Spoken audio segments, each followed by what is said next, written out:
ইব্রাহিম আলাইহিস সালাম একদিন আজরাইলকে বলছে, আজরাইল, কোন নাফরমান পাপীর রুহু যে কবজ করো তুমি, তখন তোমার চেহারাটা কিরকম হয়, আকৃতিটা আমার এটা একটু দেখাও। হযরত ইব্রাহিম আলাইহিস সালামকে আজরাইল বলছে, আল্লাহর কসম হে নবী, আপনি সহ্য করতে পারতেন না, আপনি এটা দেখতে চাইেন না। ইব্রাহিম আলাইহিস সালাম বললেন, না, আমার একটু হলেও দেখাও। তো আজরাইল এই বিভৎস আকৃতি, মানে নাফরমানের জান কবজ করার সময় উনার যে চেহারার আকৃতি হয়, এই চেহারাটা ধরে ইব্রাহিম আলাইহিস সালামকে দেখাইলেন।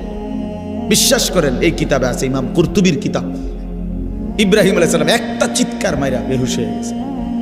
হুঁশ আসার পরে ইব্রাহিম আলাইহিস সালাম বললেন, আল্লাহর কসম, আয় আল্লাহ, মালিক আপনার কসম, কবরের আযাব, জাহান্নামের আযাব কোনো নাফরমানের জন্য কিছুই লাগবে না, শুধু আজরাইলের এই ভয়ানক দৃশ্য জান কবজের সময় একবার দেখলেই তার সারা জিন্দেগীর নাফরমানির শাস্তির জন্য